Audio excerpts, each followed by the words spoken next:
Ndipo kaka huyu aliposema, Veronica, tafadhali naomba fungua mlango, usinifanyie hivyo, maana hali nilionayo naijua mimi.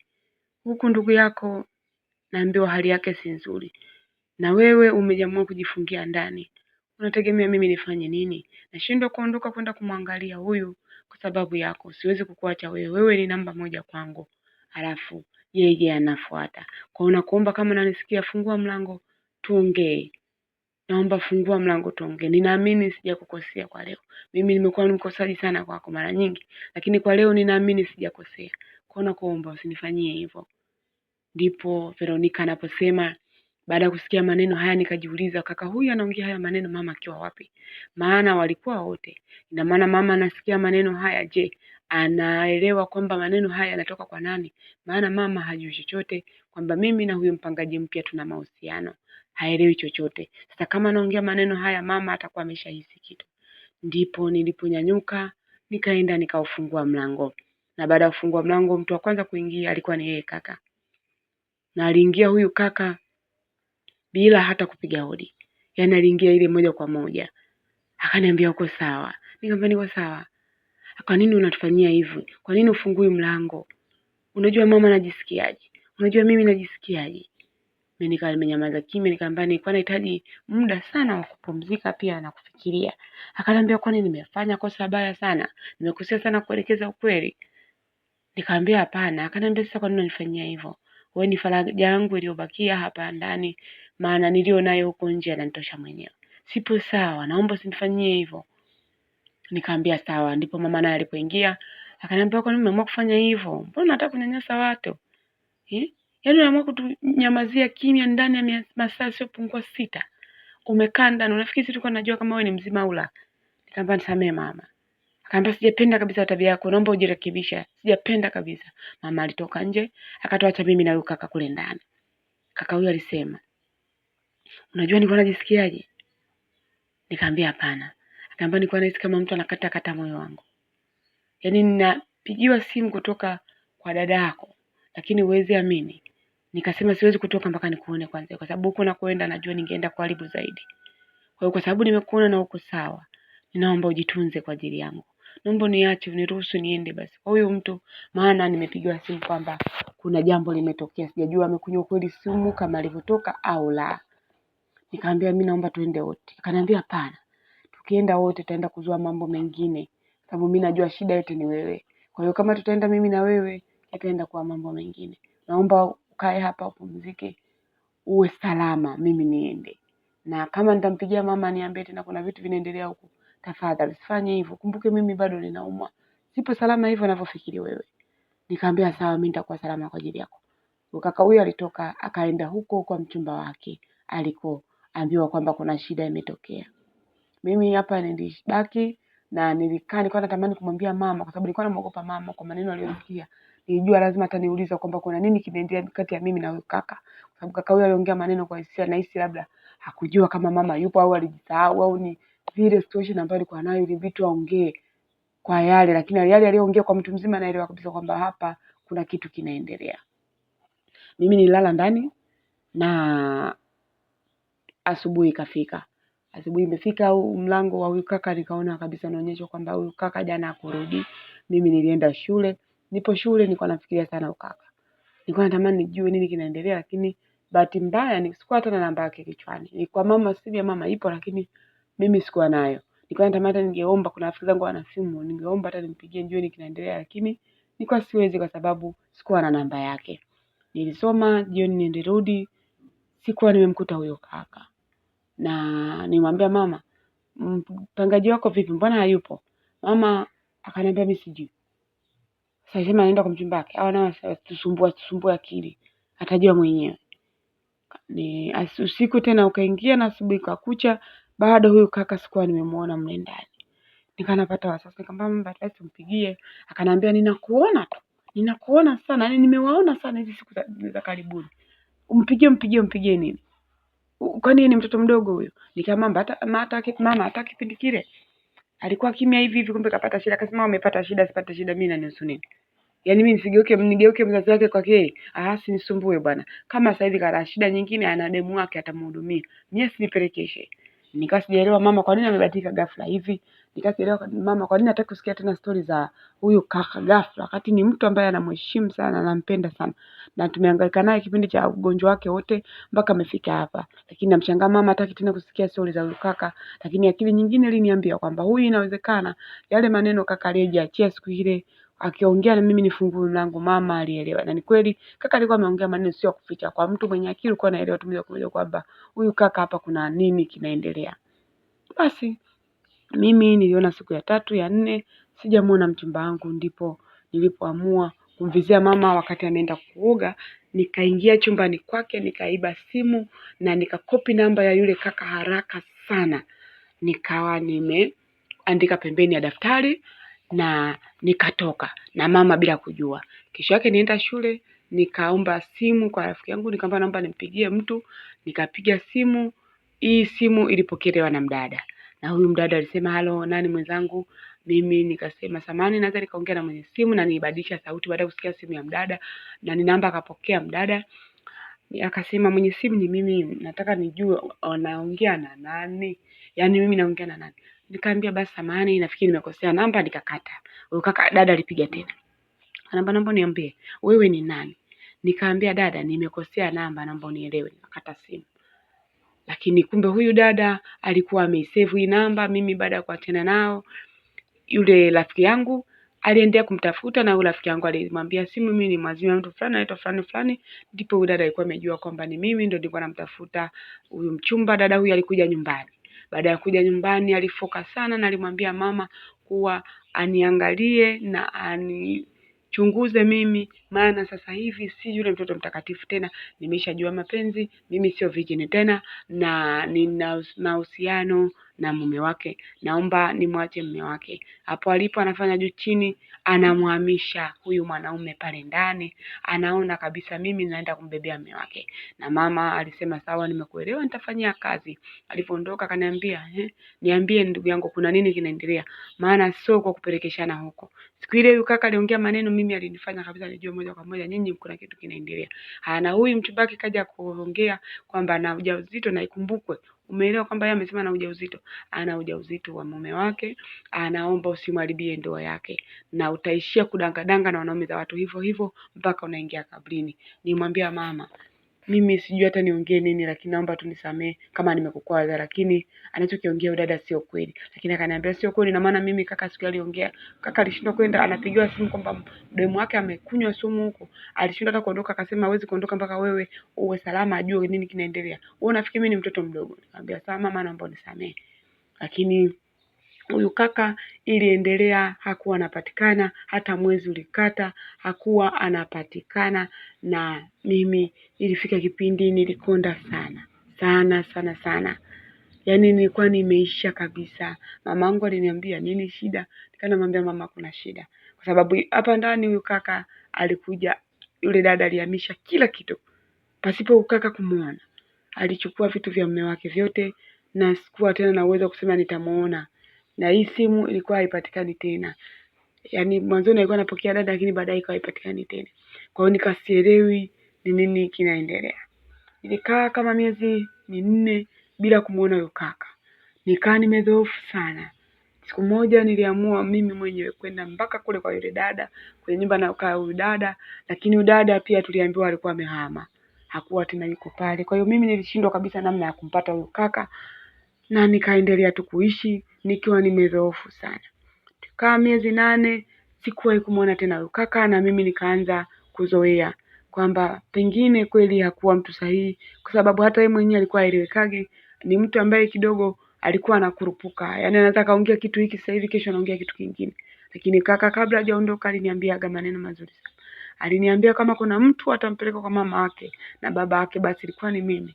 Kama kuna mtu atafunga naye ndoa kanisani, basi ilikuwa ni mimi. Kama kuna mtu ataitwa mama wa watoto wake, basi ilikuwa ni mimi. Lakini mpaka anaondoka hapa, huyu aliyekuwepo mchumba wake ambaye ni mpangaji wetu wa kabla yake, alikuwa anasema kwamba yeye ana mimba ya huyu kaka. Siku moja natoka shule, nilimkuta mtu getini kwetu amesimama na alikuwa anagonga, mimi niko nyuma yake, na huyu mtu alikuwa ni mwanamke. Nikabaki na shangaa, yule mtu ni nani na mbona anagonga afunguliwe? Lakini mimi nikasogea nikamwambia karibu.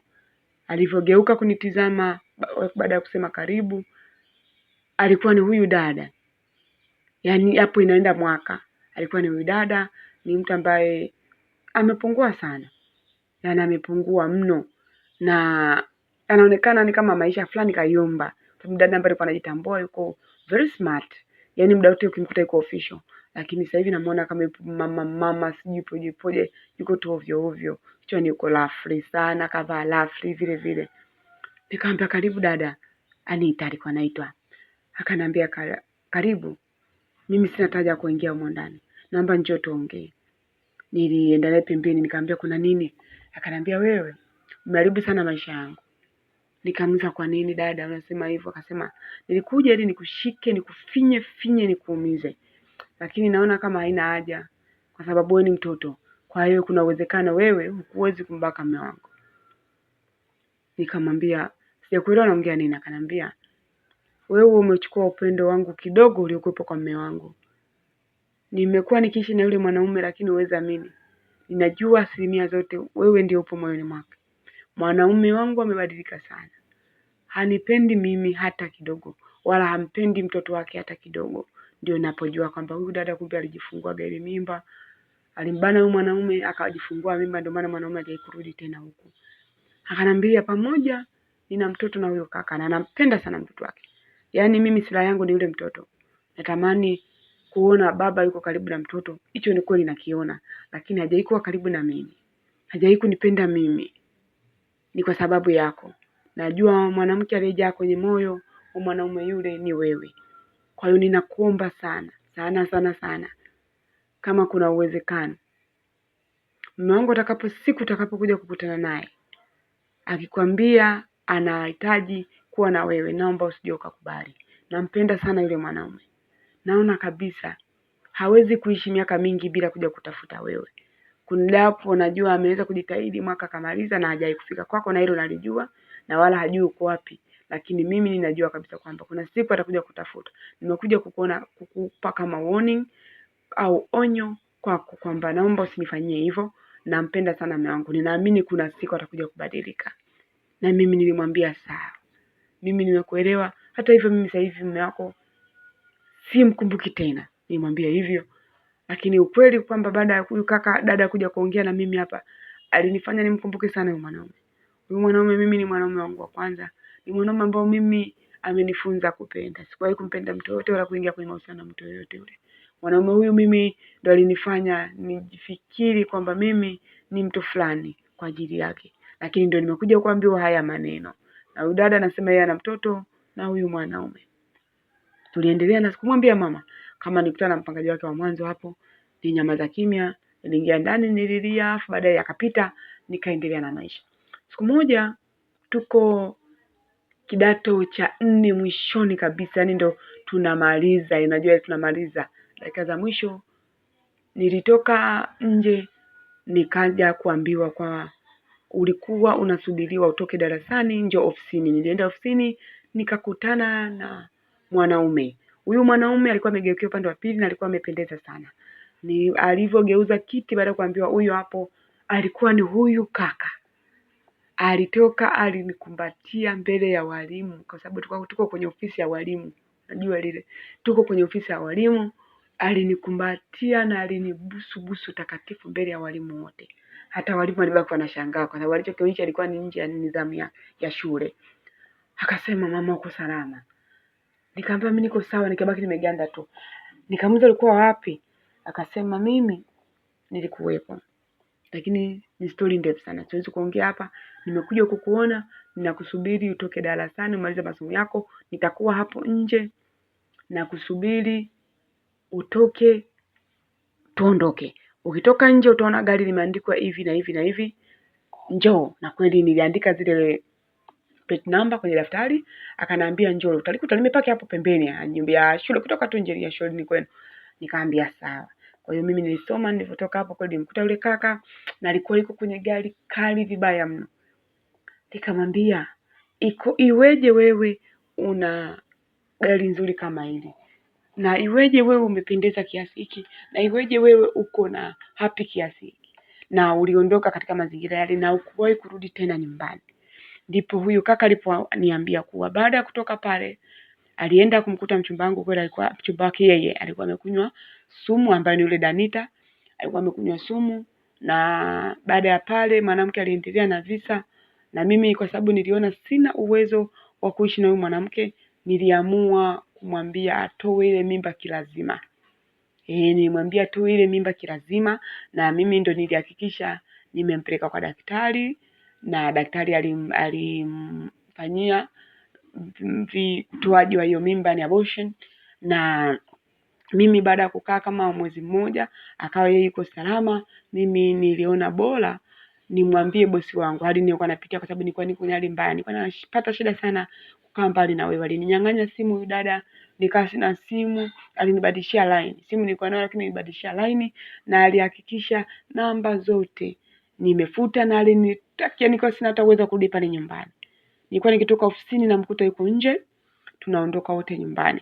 Nikaona maisha mimi siyawezi, ndipo nilipomwambia bosi wangu, na bosi wangu alinitoa hapa Tanzania akanipeleka Kenya. Kwa sababu kuna kampuni ya kule Kenya akaniambia nakubadilisha ili uwe na amani. Kwa hiyo niliendaga huko, nilikopo ninaishi huko. Hivyo sasa nimerudi, na huku kurudi mimi yeye hajui kama mimi nimesharudi tayari. Yeye hajui, na niliamua kukata mawasiliano kabisa na huyu dada. Nilimbloku kila sehemu, alitumia rafiki zake, alifanya yale ambayo alifanya yeye, alikunywa sumu, ameshaokolewa mara 2. Rafiki yake mimi ananiambia, lakini sikuwahi kurudisha moyo wangu nyuma. Nilimwambia nakufa na afe, kwa sababu niliona ananizuia kufikia malengo yangu. Mimi kaka naongea hivi najiuliza, huyu dada kaja muda sio mrefu, anakuja muda sio mrefu, kwamba anaishi na mume wake, na mume wake anakuwa na mtoto wake, na mtoto wake anampenda sana. Sasa mbona huyu anaongea vitu ambavyo havipo? Mbona anaongea vitu ambavyo huyu dada mimi hakuniambia? Nilinyamaza kimya. Nikamwambia, kwa hiyo hayo yote alikufanya ukae mbali? Wewe mpaka unaondoka ulishinda hata kumtuma mtu aje hapa nyumbani achukue namba ya mamangu? Akanambia, mamangu, niliwaza hayo yote, nilikuwa na mtu wa kuweza kufika hapa ndio, lakini niliacha na wewe upumue, nikuacha na wewe umalize kidato cha 4. Mara yake nilikuwa najua kabisa wewe lazima ungefeli kama mimi ningekaa hapa, kwa sababu najua unanipenda kutoka moyoni. Mambo nilikuwa napitia mimi yalikuwa ni mengi, nilikuwa na mvurugano sana wa kifamilia, kwa hiyo lazima ningekuhusisha na wewe pia, usingekuwa salama. Nikamwambia okay sawa, mimi nashukuru. Kaka huyu aliniletea zawadi nyingi sana. Alikuwa ameniletea zawadi ni nyingi kupita maelezo. Alikuwa ameniletea simu, ameniletea laptop, ameniletea vitu vingi. Akaniambia vitu vyote ni vyako, pia na hizi pesa ni zako. Naomba umwambie mama mimi nimerudi. Lakini nilimwambia mamangu anakuchukia sana, kwa sababu huyu dada alishakuja mara kadhaa pale nyumbani. Kwa hiyo hatakagi tena kukusikia, kwa sababu alijua kwamba wewe ulikuwa na mahusiano na mimi. Lakini kaka alisema, mbona mimi ndio nilimwambia? Mama yako mimi nilimwambia. Labda alikasika kwa sababu tu ya huyu dada kuja na kuona kama wewe unataka kuharibu mahusiano. Unajua nyinyi ni wanawake, hakuna mwanamke anafurahiaga akiona mtu mwingine anaharibu mahusiano ya mtu. Lakini mama mimi niliongea naye na aliniambia nihakikishe unafaulu. Nikamsema kumbe, akasema Kwa hiyo niliondoka nikaenda nyumbani, nilificha hivi vitu, sikuwa naona namna ya kumwambia mama kwamba nitasimamia wapi. Lakini siku zilizidi kwenda, mimi nilimaliza form 4 vizuri kabisa, graduation ilifanyika, na siku ya graduation kaka alifanyia surprise kubwa sana. Alikuja, na bahati nzuri alikuja mbele ya mama, kina mama mkubwa na wengine wote walikuwepo. Alikuja, alifanya vitu mpaka watu wakabaki na shangaa. Na tumefanya mtihani wangu, nilifanya vizuri kabisa nikiwa na amani, na maisha yakaendelea. Na huyu kaka tangu hapo hakuwahi kunigusa tena. Yaani alinigusa mara moja tu. Nilikuwa ninatoka naye outing, hakuwa ananigusa. Nilikuwa naenda naye sehemu mbalimbali, tumeenda Zanzibar, tumeenda sehemu za National Park nyingi sana, kwa mfano Mikumi, Serengeti, Ngorongoro, kokote tumetembea. Lakini huyu kaka tulikuwa tunalala sehemu moja, hakuwahi kunigusa tena. Mpaka nilikuwa najiuliza kuna nini kinaendelea, mbona si vile? Unajua uko na mtu afu natamani mtu akugusa, lakini kaka huyu hakuwa ananigusa. Alikuwa ananifanya kama mimi ni mtoto wake. Siku moja nikamuuliza, kwa hiyo dada ana mtoto? Akasema ana mtoto ndio, Nikamuuliza mtoto wa nani? Akasema mtoto sio wangu. Mtoto huyo mimi baada ya kuondoka tu alikuwa na yule mchumba wake ambaye alikuwa ni yeye kwake kama ni mtu wa kumfanya apoteze mawazo, ndiye aliyempa ujauzito na akazaa mtoto. Lakini yeye anasemaga mtoto ni kwangu mimi, mtoto sio kwangu. Kwangu mimi nilihakikisha nimemtoa na mimi ndio nilisimamia kwa daktari na kila kitu. Kwa hiyo huyo mtoto sio wangu, alikuja kwako kukupa tu kama ili usiwe na amani na mimi na ukae mbali na mimi, kama atakwambia yeye ana mtoto na mimi. Nikamwambia sawa. Kwa hiyo tuliendelea hivyo. Siku moja kaka alikuja nyumbani akawa anaongea na mama, mimi sikujua anaongea na nini, lakini nimeona tu mama alipotoka yuko tu kawaida, hakuwa amekasirika kwa amefanya chochote kile. Na baada ya muda huyu kaka alikuja rasmi kama kunitolea posa, yaani kuja kunitolea posa mimi nyumbani. Na baada ya kuja kutoa posa, mama alisema hii posa mimi siwezi kupokea, binti yangu bado mwanafunzi. Na huyu kaka aliniambia, mama tafadhali pokea posa, uwe na amani. Mimi binti yako ndio naweza nikaongea maneno ambayo ni makali, lakini naomba ongea na binti yako, atakwambia kila kitu. Mimi siko hivyo ninavyofikiri wewe. Binti yako atasoma hata pale utakaposema mwisho, na mimi ndio nitashughulika na kumsomesha huyu binti yako. Yaani wewe hutohusika kwa namna yote. Mimi ndio nitadili na huyu binti yako. Na baada ya matokeo kutoka yalitoka, nikawa tu nimefaulu vizuri kwenda na advance, lakini kaka huyu alisema, naomba kabla yote wewe jinsi ulivyo na muonekano wako, naomba uende ukasomee masuala ya air host. Na nilienda kwenye Air Tanzania, alilipa 4,000,000 ambayo unasoma kwa miezi 7. Nilienda nilisomea, na baada ya hapo alinitafutia kazi nzuri sana ya kufanya kazi uwanja wa ndege, na nilikuwa ninasafiri na hizi ndege zinazoenda Ethiopia, na nikaanza kufanya kazi rasmi nzuri kabisa, yaani maajabu tu. Baada ya hapo aliniambia sasa, baada ya kuanza kufanya hii kazi, nataka kwa sababu usafiri kila siku, nahitaji uanze wewe unakita, nahitaji ujiendeleze na advance. Na hii advance nataka ufanye usajili kwenye kituo, utakuwa unasoma masomo ya advance unapopata muda, na utafanya, naamini utafaulu.